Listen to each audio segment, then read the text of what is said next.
Creo que en algún momento he contado esta historia, pero tal vez muchos de ustedes no la conocen, entonces se las voy a contar otra vez con detalle.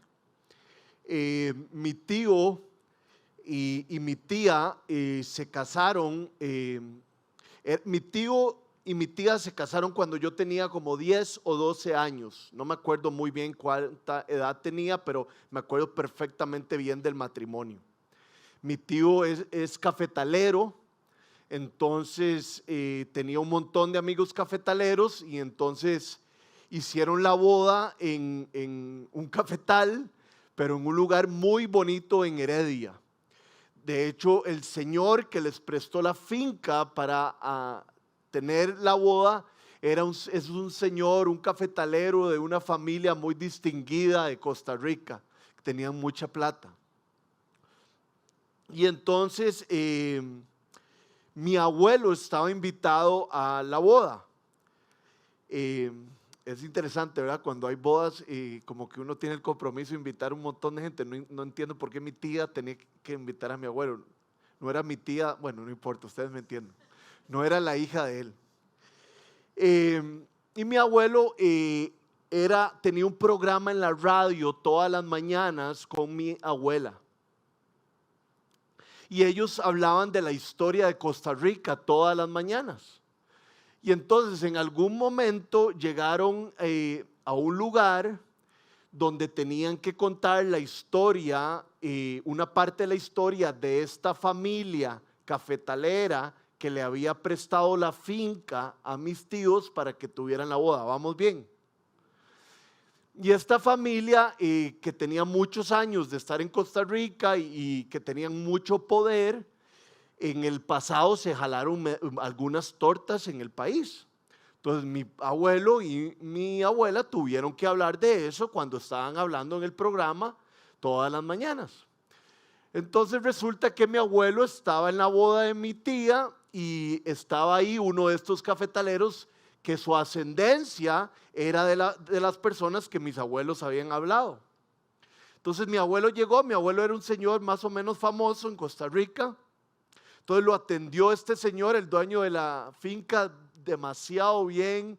Le dijo que lo acompañara, le enseñó toda la finca, lo llevó a la casa, a la hacienda que había. Mi papá iba con ellos. Y después se sentaron y pasó más o menos la boda y mi abuelo se fue. Cuando mi abuelo se fue, se paró el señor y le dijo a toda la boda que él ya le había dado su merecido a Rodrigo Fournier, que era mi abuelo, que le había dicho todas las cosas que le tenía que decir por haber hablado hace varios años acerca de su familia en la radio y que lo había puesto en su lugar. Entonces mi papá, él no sabía que mi papá todavía estaba en la boda.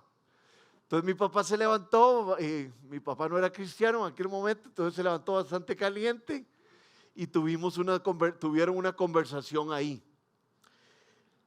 Pero realmente lo que estaba haciendo este señor era una hipocresía. Este señor no le había hablado de ninguno de esos temas a mi abuelo, más bien le había enseñado toda la finca y le había hecho, como decimos en Costa Rica, la mazaguada a mi abuelo. Y les comento esto de que este señor había hecho una hipocresía porque el tema del sermón de hoy tiene que ver con la sinceridad, pero para llegar a la sinceridad tenemos que hablar de lo que no es sinceridad, de lo que es hipocresía. Creo que tenemos ahí en la pantalla una definición muy cortita de lo que es hipocresía, pero creo que es importante que lo sepamos bien. Hipocresía significa fingir o aparentar lo que no se siente o fingir lo que no es. Es interesante porque al principio, cuando se empezó a utilizar esta palabra hipócrita en la antigua Grecia, no era una palabra fea o mala con una connotación negativa. Se les llamaba hipócritas a los que eran actores. Pero conforme fue evolucionando el tiempo, pasó a ser una palabra negativa porque eran las personas que actuaban, que fingían cosas que no eran. Y los fariseos, que eran los maestros de la ley en aquel tiempo en Israel, Jesús los llamó hipócritas muchísimas veces. Jesús los declaró como personas que fingían, como personas que mentían y personas que no decían realmente la verdad. Ellos decían que amaban a Dios, la mayoría de los fariseos, pero la mayoría de ellos no amaban a Dios, sino que se amaban muchísimo a ellos mismos. Ellos daban la impresión de ser personas santas que seguían al pie de la letra de las escrituras, y creo que eso sí lo hacían, pero realmente estaban llenos de envidia, estaban llenos de maldad. Entonces Jesús los llamó hipócritas para ponerlos en su lugar y comunicarle a la gente a la quien Jesús le hablaba de que tenían que cuidarse de los fariseos. Entonces vamos a ver un texto en Mateo 23 del 13 al 17. Si tienen sus Biblias pueden abrirlas en Mateo 23 del 13 al 17. Si vienen aquí sin Biblia, tenemos unas Biblias allá afuera para que ustedes las puedan tener. Entonces quiero leerles Mateo 23 del 13 al 17. Este es Jesús hablando. Ay de ustedes, maestros de la ley y fariseos, hipócritas, o sea, actores, personas que fingen, les cierran a los demás el reino de los cielos, o sea, les hacen difícil entrar al reino de los cielos, por lo menos les enseñan mal. Y ni entran ustedes, ni dejan entrar a los que intentan hacerlo. Ay de ustedes, maestros de la ley y fariseos hipócritas. Recorren tierra y mar para ganar un solo adepto, y cuando lo han logrado lo hacen 2 veces más merecedor del infierno que ustedes. Están pesadas las palabras. Ay de ustedes, guías ciegos, que dicen: si alguien jura por el templo no significa nada, pero si jura por el oro del templo, queda obligado por su juramento. Ciegos insensatos, ¿qué es más importante, el oro o el templo que hace sagrado al oro? Como podemos ver, los fariseos cargaban al pueblo con un peso muy fuerte. Y no los llevaban por caminos bíblicos, sino que eran por tradiciones que estos maestros habían desarrollado. Y yo creo que aquí hay un punto muy importante. Desde ya nos deberíamos hacer una pregunta, cada uno en nuestro corazón. Todos nosotros estamos expuestos a esto. Todos nosotros estamos expuestos a tomar reglas y tomar doctrinas y hacerlas una obligación en nuestras vidas, o obligárselas a otras personas, y realmente estas no son bíblicas. Puede ser que muchos de nosotros vengamos aquí a la iglesia y demostremos o queramos que la gente nos vea como apasionados por Jesús, pero realmente eso no es lo que practicamos cuando estamos lejos de este lugar. Hay gente a la que les preguntamos cómo están y nos responden: estoy bien, mi familia está muy bien, y realmente no es la verdad. A veces estamos en una muy mala situación en nuestra familia, estamos en una muy mala situación en nuestro alrededor, en nuestra casa, pero hipócritamente decimos que estamos muy bien. Lamentablemente nos encontramos con personas que de cierta manera son parte de nuestra comunidad, pero cuando estamos lejos de aquí somos más mundanos, que los que no conocen al Señor. Yo tengo como 20 años de conocer a Jesús y he visto un montón de estas conductas. De hecho, cuando primeramente yo me acerqué al Señor, tuve unos meses, unos años de hipocresía también, mientras Dios me cambiaba. Puede ser que algunos de nosotros estemos en esa etapa, y para esto es la palabra del Señor. Recuerdo conocer personas que estaban muy comprometidas, inclusive ahora enseñando en un grupo de Biblia, y de repente me daba cuenta que dos novios andaban en un viaje muy bonito en Europa.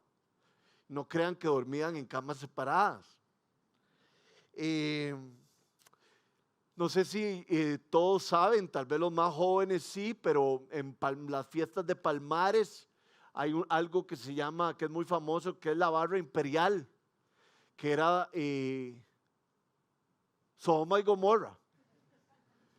Y muchos cristianos, muchas personas que van a la iglesia y que decían ser cristianos, estaban totalmente borrachos en ese lugar, dando un mal testimonio. Algunas personas que vienen a esta comunidad lastimosamente están metidos en negocios oscuros, en negocios que no tienen nada que ver con el Señor. Personas que no pagan sus impuestos, personas que evaden responsabilidades. Les pongo un ejemplo como muy personal. Hace un par de años, una persona de esta comunidad me pidió a mí y a mi esposa como 300,000, 400,000 colones prestados. A mí no me sobran 300,000 colones, no sé a ustedes. Pero le prestamos esto porque era una persona de esta comunidad que era un hermano en la fe, una hermana en la fe. Y ella nos dijo, o él nos dijo, hoy estoy teniendo cuidado suficiente, que nos iba a pagar a los 15 días. Y pasaron un mes, mes y medio, 2 meses, pasaron hasta 6 meses, donde yo le pedía que nos pagara hasta que me rendí. Y esa persona nos había dicho que iba a cumplir con esto. Entonces, todo esto, los ejemplos que les estoy dando es hipocresía. Porque es lo contrario de la integridad. Y la integridad significa ser lo mismo por dentro y por fuera. Si yo soy un hijo de Dios y digo seguir a Cristo, no voy a la barra imperial. O si voy, que no sé si está tan bien o mal, pero no queremos ser fariseos, me comporto como Cristo quisiera que yo me comportara. Entonces, todos estos ejemplos o los que se les vengan a la mente terminan siendo hipocresía. Quiero que leamos un pasaje en Santiago 3, del 3 al 16, que habla sobre esto. Primero se los voy a leer yo en la Nueva Versión Internacional y después lo vamos a leer en la versión de Eugene Peterson, que es una paráfrasis. Dice Santiago 3, del 13 al 16. ¿Quién es sabio y entendido entre ustedes? Que lo demuestre con su buena conducta, mediante obras hechas con la humildad que le da su sabiduría. Pero si ustedes tienen envidias amargas y rivalidades en el corazón, dejen de presumir y de faltar a la verdad. Esa no es la sabiduría que desciende del cielo, sino que es terrenal, puramente humana y diabólica. Porque donde hay envidias y rivalidades también hay confusión y toda clase de acciones malvadas. Entonces, antes de ver la paráfrasis, antes de ver la otra versión sobre esto, es importante que nosotros pongamos atención de lo que nos está diciendo este texto. Nos está diciendo el hermano de Jesús que es muy peligroso andar en envidias y en rivalidades y amarguras, que las personas que están en eso faltan a la verdad. Entonces ahora les leo la manera en que Eugene Peterson relata este pasaje. Viene de The Message. ¿Quieres ser contado como alguien sabio? ¿Construir una reputación de sabiduría? Esto es lo que debes de hacer. Vive sabiamente. Vive humildemente. Se trata de la forma en que se vive, no en la forma en que hablamos. O sea, no es lo que digamos, sino es la integridad y la manera en que vivamos. Tener ambición desmedida no es sabiduría. Presumir que se es sabio no es sabiduría. Torcer la verdad como hacían los fariseos para parecer que somos muy sabios no está bien. O sea, está criticando la hipocresía. Esto es puro engaño y hacer planes de mal. Siempre que uno trata de verse mejor que los otros o sacarle provecho a los demás, las cosas se caen y se dan toda clase de acciones malas. Como podemos ver, este pasaje de Santiago está tocando la hipocresía, que presumir que se es sabio es más bien no serlo, y que se puede construir una reputación que no tiene nada que ver con la verdad. Entonces, lo que yo primero se me viene al corazón cuando leo es verme en la palabra del Señor como un espejo y ver si lo que yo creo y lo que digo que creo tiene integridad y refleja lo que yo vivo y lo que tengo en el corazón. Y quiero que ustedes se hagan esas preguntas también. Vamos a seguir leyendo algunos pasajes donde se sigue hablando de la hipocresía de los fariseos. Cómo Jesús los confronta. Vean lo que dice Mateo 15, del 1 al 9. Mateo 15, del 1 al 9, y lo vamos a leer completo, después lo vamos a ir viendo poco a poco. Dice Jesús. Bueno, dice Mateo y habla de lo que dijo Jesús. Se acercaron a Jesús algunos fariseos y maestros de la ley que habían llegado de Jerusalén y le preguntaron: ¿por qué quebrantan tus discípulos el mandamiento de Dios a causa de la tradición? Dios dijo: honra a tu padre y a tu madre, y también el que maldiga a su padre o a su madre será condenado a muerte.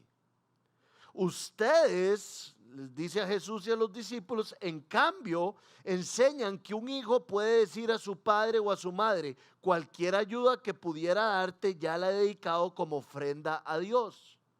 En ese caso, el tal hijo no tiene que honrar a su padre.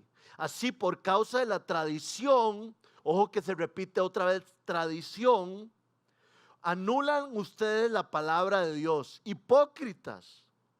Tenía razón Isaías cuando profetizó de ustedes: este pueblo me honra con los labios, pero su corazón está lejos de mí, dice Dios. En vano me adoran, sus enseñanzas no son más que reglas humanas.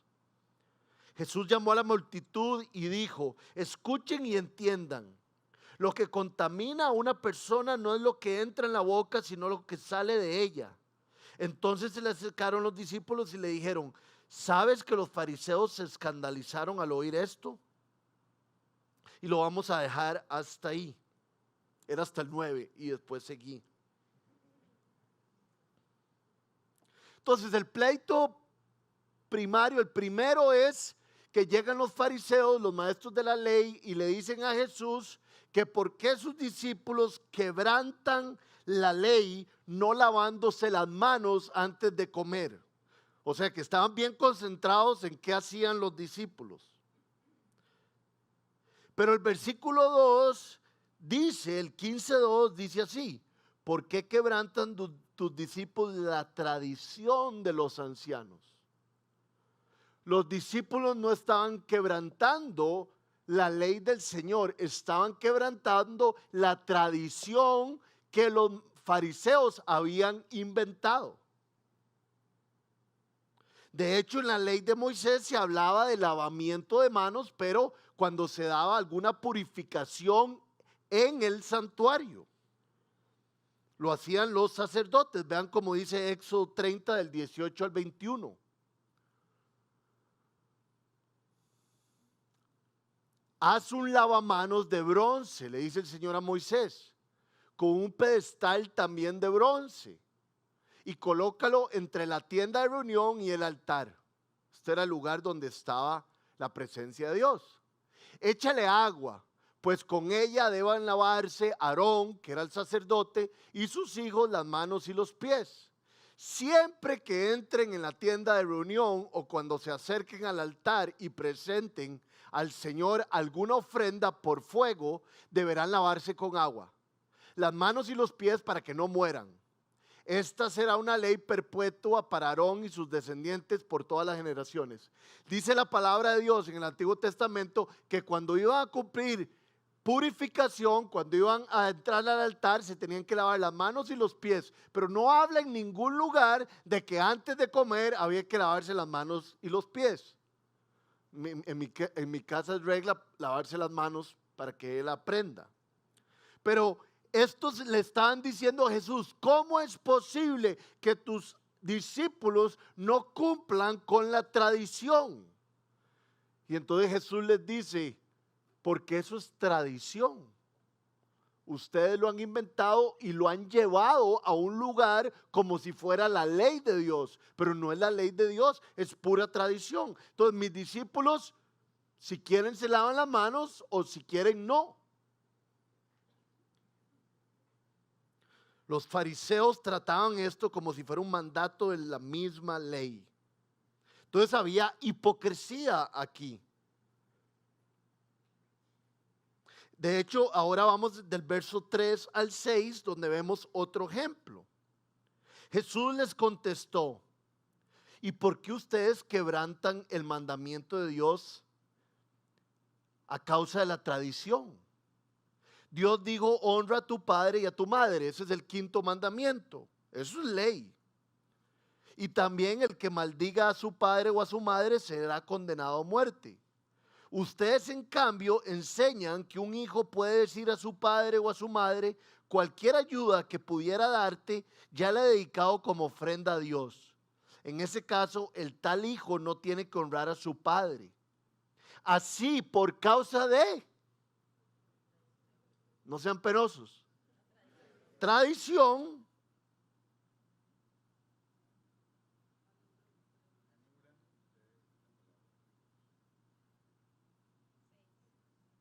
Anulan ustedes la palabra de Dios. Hipócritas. Tenía razón Isaías cuando profetizó de ustedes. Entonces aquí Jesús más bien les devuelve la bola y les dice, ustedes dicen que es ley ir a dar una ofrenda, pero es más importante y es ley honrar a sus padres y a sus madres. Entonces ustedes han cambiado lo que era la ley de Dios por sus tradiciones, porque dicen que es más importante llevar una ofrenda al templo que honrar a padre y madre o ayudarlos cuando tienen una gran necesidad. Y lo que dice la palabra de Dios es que es primero honrar a padre y madre y ayudarlos cuando están en necesidad que llevar la ofrenda. Pero ustedes han puesto una tradición y la tratan como si fuera ley. Una tradición preciada, por lo más linda que fuera, no puede suplantar la palabra de Dios, ni oscurecer lo que dice la Biblia. Las costumbres de los hombres no pueden elevarse a donde está la palabra de Dios, la ley divina. Entonces los fariseos eran culpables de todo tipo de legalismos. Sus tradiciones se elevaron a una posición equivalente a la ley de Dios. Les quitaban a las personas su libertad, la libertad que Dios les había dado y eventualmente la libertad de Cristo, y los encadenaban en áreas donde Dios los había dejado libres. Y esto del legalismo y de poner tradición sobre la ley divina todavía se da y se ha dado por los siglos. Y hay que tener cuidado porque Cristo nos ha hecho libres de estas cosas, de inventarnos reglas y poner costumbres en lo alto. Les voy a dar algunos ejemplos que, por cierto, no quiero caerle mal a nadie, ni quiero criticar a nadie que esté lejos de esta iglesia, simplemente estoy hablando de cosas que yo he visto. A veces se le da a la tradición la igual importancia que la Biblia y eso no está bien, no es bíblico. Por ejemplo, a la iglesia uno va vestido como uno quiera. En la Biblia no dice que hay que ir con saco y corbata, en la Biblia no dice que hay que ir con pantalones negros, en la Biblia no dice que hay que ir con corbatín o con una camisa blanca. Esa es una tradición que algunos hombres han puesto y simplemente se los pongo como ejemplo. En la Biblia no dice que alguien no se puede tomar una copa de vino o que alguien no se puede tomar una cerveza. Lo que dice la Biblia es que nadie puede ser controlado por el alcohol, que debe ser controlado por el Espíritu Santo. Pero entonces hay que tener cuidado con la tradición que algunos hombres han puesto como si fuera ley divina. Algunas personas han puesto como ley, pero realmente es una tradición horrible, que uno, si pacta algo con Dios, que realmente eso ni siquiera lo entiendo, o si uno le hace una promesa a Dios, o que si queda en un acuerdo con Dios, Dios está en la obligación de devolverle algo a uno. Eso fue algo que los hombres se inventaron, eso no existe, no es bíblico. Los cristianos pasan por pruebas, pasan por depresiones, pasan por momentos difíciles económicamente.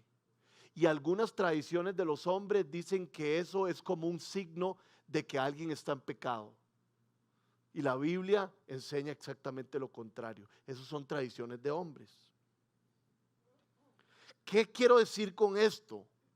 ¿Qué quiere decir la Biblia con esto? El ejemplo que vemos de los fariseos, que debemos de revisar nuestra vida. Porque es muy posible que algunos de nosotros, por influencia o por nosotros mismos, porque el hombre le encantan las reglas, así nacimos, porque ¿por qué nacemos con que nos encantan las reglas? Porque si tengo una regla y la cumplo, me siento súper bien. Pero tengamos cuidado que no estamos poniendo tradiciones en nuestras vidas o reglas sobre la ley de Dios.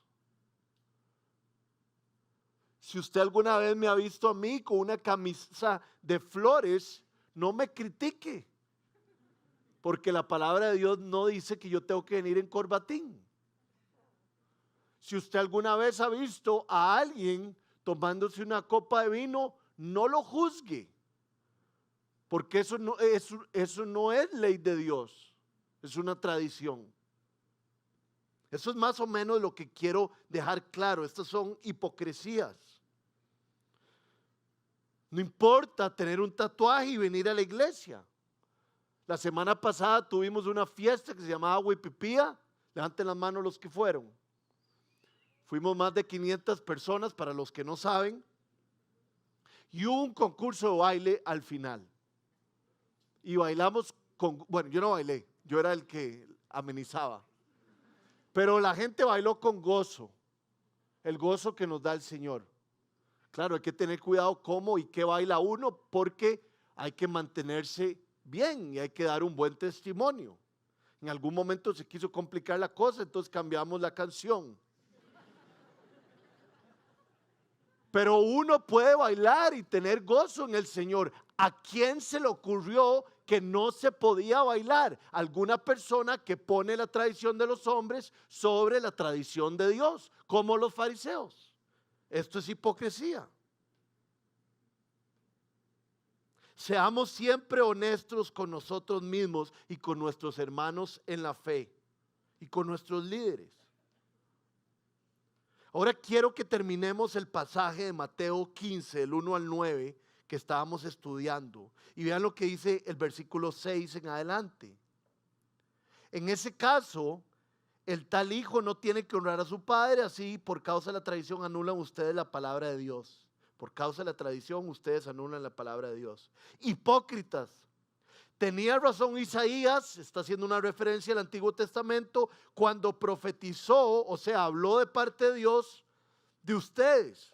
Este pueblo me honra con los labios, cantan durísimo, dicen un montón de versículos, dicen todas las cosas apropiadas, pero su corazón está lejos de mí. En vano me adoran. O sea, su adoración es nula. Sus enseñanzas no son más que reglas humanas. Entonces aquí viene una pregunta fuerte.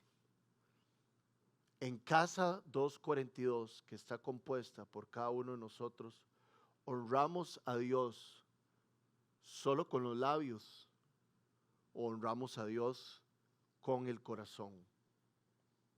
¿Le damos a Dios adoración que Él recibe o le damos a Dios adoración en vano?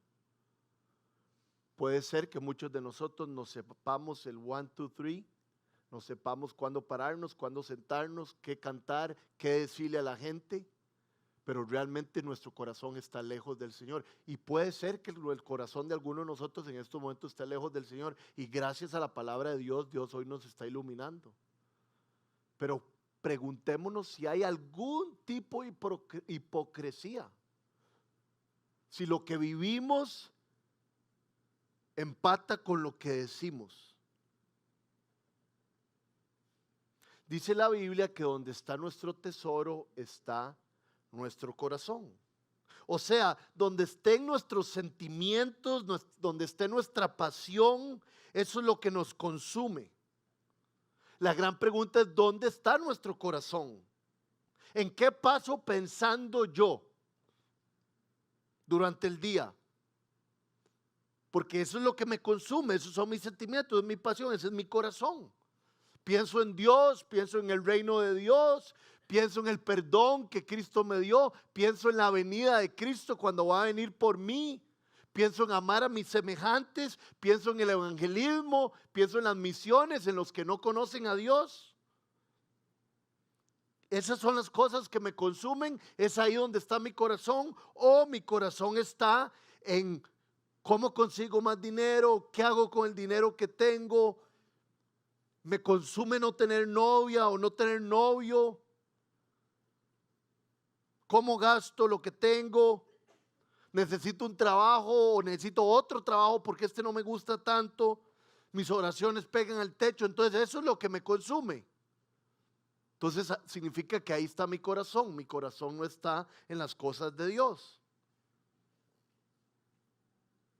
Entonces, ¿qué es lo primero que yo pienso en el día y qué es lo primero que pienso cuando me acuesto? Ahora yo no soy mucho de tecnología ni de apps y esas cosas que hay en el teléfono, pero hay uno, yo sé que ya muchos lo tienen desde hace años, pero que se llama YouVersion y entonces es chivísima porque desde hace como 2 semanas lo que estoy haciendo, a veces uno se levanta y agarra el celular, pero lo que estoy haciendo es que me levanto, agarro el celular y pongo de una vez el versículo del día, y entonces es lindísimo porque empiezo el día con el versículo del día. Y entonces qué lindo que todos nosotros continuemos nuestro día con el Señor, con las cosas del Señor, que nuestro corazón esté consumido con el Señor y así nos acostemos, en vez de lo contrario.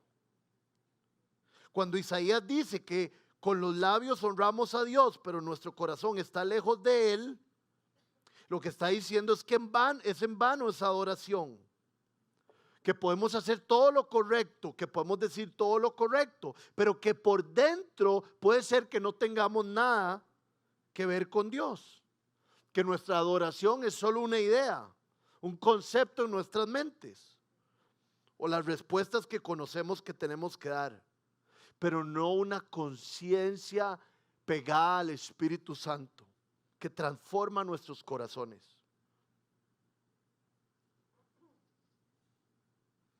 El Señor le dijo a Moisés, de hecho esto es lo que Jesús le dice al diablo, le responde en una de las tentaciones, dice: adora a Dios porque a Él solo servirás.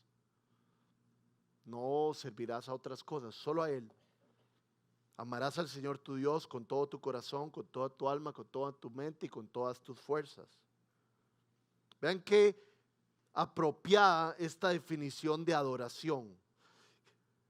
¿Por qué estoy hablando de adoración? Porque dice el libro de Isaías, su adoración es vana, porque lo que dice en sus labios no lo siente y no lo ve en el corazón. Entonces, tengo que entender que es adoración para poder darle eso a Dios. Y adoración, de una manera simple, es la verdadera adoración, es la respuesta humana, como nosotros respondemos ante la revelación del Dios Trino. Eso simplemente significa ante la revelación de Dios, que es Padre, Hijo y Espíritu Santo. Entonces, adoración es cuando nos enfrentamos a Dios, Él es revelado en nuestras vidas, ya sea por el mar, que vemos el mar y nos damos cuenta que hay un creador, y vemos un árbol, nos damos cuenta que hay un creador, o escuchamos la revelación específica de la palabra de Dios, nos damos cuenta que hay un creador, y nosotros en la manera que respondemos, esa es adoración. Si respondemos en temor adecuado, si respondemos en rendición, en pleitesía, en honra, o si no respondemos y hacemos nuestro propio reino. ¿Cuál adoración estamos dando? La adoración es una relación espiritual entre el adorador y Dios mediante la fe en Cristo. Entonces, ¿cómo imaginarnos que no haya hipocresía en nuestras vidas? No adorar a Dios solo con nuestros labios, no adorar a Dios solo con acciones superficiales y externas, sino que Dios sea nuestro tesoro, que Dios sea la perla en nuestras vidas, que Él sea nuestro castillo, que Él sea lo más preciado que tenemos. Y no es que nos tenemos que inventar que Él es preciado, simplemente tenemos que pensar en lo que Él hizo en la cruz por nosotros, en su gracia y su amor, y Él se va a volver nuestra perla. Y lo vamos a poder adorar no solo de labios, sino de corazón. La pregunta para cada uno de nosotros es: ¿conozco bien el amor de Dios y su sacrificio? Porque si lo conozco, voy a quedar rendido delante de Él. Me empecé como a preguntar, ¿cómo me imagino una vida de adoración? Que no sea de aquí para afuera, sino que sea continuamente en su presencia. Yo no sé cuántos de ustedes han ido a un campamento, pero un campamento no es como ir a la playa y poner una tienda de campaña, no estoy hablando de eso, aunque eso es bonito. Pero lo que estoy hablando es, cuando uno va de campamento, es que se va a un grupo de cristianos y no cristianos a veces, ojalá, a algún lugar, y pasamos estudiando la Biblia, ya sea en grupitos pequeños o por medio de una charla, y entonces hay un ambiente increíble. Se levanta uno en la mañana, hay un devocional, entonces desde la mañana está uno pensando en Dios, después hay un grupito pequeño y entonces uno aprende de Dios y está orando e intercambiando con las demás personas. Al almuerzo, no sé, se ora antes del almuerzo, entonces es lindísimo, está uno conectado con Dios, y así pasa toda la tarde y toda la noche, y así es como Dios quiere que nosotros vivamos. Y yo me imagino que muchos de ustedes van a decir: Rory, usted está loco, ¿cómo voy a vivir yo en estilo campamento? Yo tengo que ir al trabajo, yo juego fútbol en las noches, yo salgo a correr en las mañanas. Eso no significa que nosotros no podamos vivir con nuestro corazón consumido en el Señor. El Señor dice: oren en todo momento, en Tesalonicenses 5:17. Entonces, ¿será que el Señor nos está vacilando? Que nosotros podemos vivir en campamento. Vean lo que dice 1 Juan 5, del 3 al 5. En esto consiste el amor a Dios, en que obedezcamos sus mandamientos. Y estos no son difíciles de cumplir. Porque todo el que ha nacido de Dios vence al mundo. Esta es la victoria que vence al mundo, nuestra fe. Entonces, cuando Dios dice: oren sin cesar, cuando Dios dice que yo sea su perla, que yo sea su todo, no nos está pidiendo algo que no se pueda hacer. Con el poder del Espíritu Santo vamos a poder caminar de la mano de Él. A veces yo sé que es bien difícil, me pasa a mí, por supuesto, pero Dios nos está ofreciendo esto, de que nuestra adoración no sea en vano, de que nuestra adoración sea continua y poderosa. Para terminar, casi tico para terminar, veamos el Mateo 23, del 25 al 27. que sigue hablando de este tema. Ay de ustedes, maestros de la ley y fariseos, hipócritas. Limpian el exterior del vaso y del plato, pero por dentro están llenos de robo y de desenfreno. Fariseo ciego, limpia primero, suave, siempre me pasa. 25, gracias.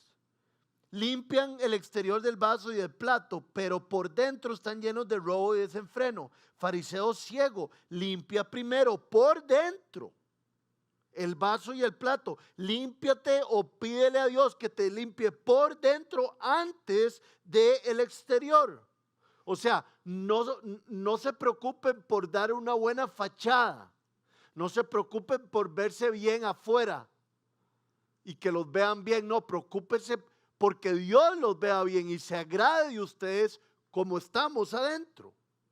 Entonces casi que está diciendo que el vaso y el plato somos nosotros. Entonces de nada nos sirve ser piadosos por fuera y por dentro estar llenos de maldad. Y hay que preguntarse esto: ¿qué hay en mi interior? De nada nos sirve poner la mejor cara si realmente lo que necesitamos es ayuda de parte del Señor. Ser pobres en espíritu. Hoy leía en la bienaventuranza que le sigue a pobres en espíritu. Mateo 5:4 dice: dichosos los que lloran porque serán consolados. Y lo que está diciendo es exactamente esto.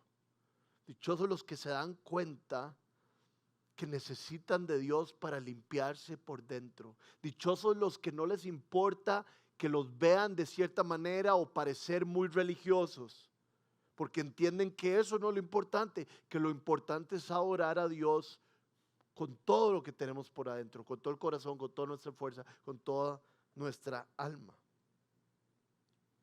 Entonces no pretendamos ser los más justos, los más piadosos. Seamos lo que Dios está haciendo en nuestras vidas.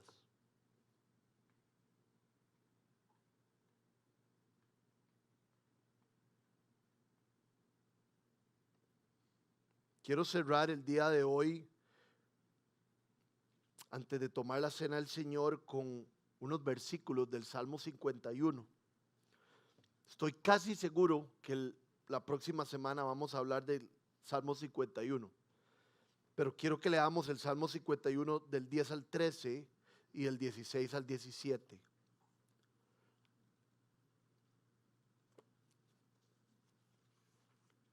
Salmo 51 es un salmo de David. Y para que él no sabe bien, es la reacción que tiene David ante Dios cuando se jala un tortón con Betsabé y manda a matar a Urías. Entonces vamos a leer del 10 al 13 y el 16 al 17. Crea en mí, oh Dios. Si dice crea en mí es porque no lo tiene. Un corazón limpio. Y renueva la firmeza de mi espíritu. No me alejes Dios de tu presencia, ni me quites tu Santo Espíritu. Devuélveme la alegría de tu salvación. Que un espíritu obediente me sostenga. Así enseñaré a los transgresores tus caminos y los pecadores se volverán a ti. Lo voy a volver a leer. Crea en mí, oh Dios, un corazón limpio. Puede ser que esa sea la oración de alguno de nosotros hoy. Me doy cuenta que tengo un corazón sucio, Señor, y sé que tú quieres limpiarlo. Crea en mí un corazón limpio. Quita esta área, quita esta otra. Y le dice, renueva la firmeza de mi espíritu, que sea tu espíritu el que lleve adelante mi vida. Por favor, no me alejes de tu presencia, Dios, porque me he dado cuenta que es lo más lindo y lo más importante que tengo. Ni me quites tu Santo Espíritu. Esa es una manera de decir que, Señor, te quiero cerca, porque una vez que el Señor le da su espíritu a cada uno de nosotros, no lo quita. Pero sí se puede, ¿cómo es que dice? Se puede contristar. Gracias. Devuélveme la alegría de tu salvación. ¿Se acuerdan cuando el Señor nos salvó? La alegría que había en nosotros. De esa alegría nacía una adoración genuina, no una oración en vano.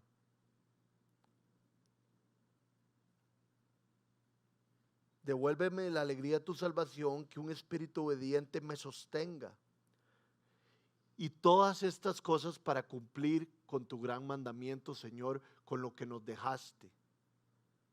Enseñar a los transgresores tus caminos y los pecadores se vuelvan a ti, así como yo me estoy volviendo a ti. Y el 16 al 17 dice lo siguiente: Dios, tú no te deleitas en los sacrificios, tú no te deleitas en todo lo externo que podemos hacer y en todas las fachadas que podamos poner y todas las palabras que podamos inventar que sean súper espirituales.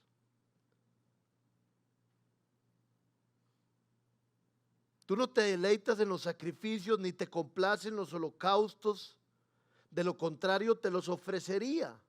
David conocía el corazón de Dios y sabía que eso no era lo que Dios más quería de parte de él. Y entonces le dice: el sacrificio que te agrada a Dios es un espíritu quebrantado, un espíritu humilde, un espíritu pobre, un espíritu que llora y que lo necesita a Él. Tú, oh Dios, no desprecias al corazón quebrantado y arrepentido.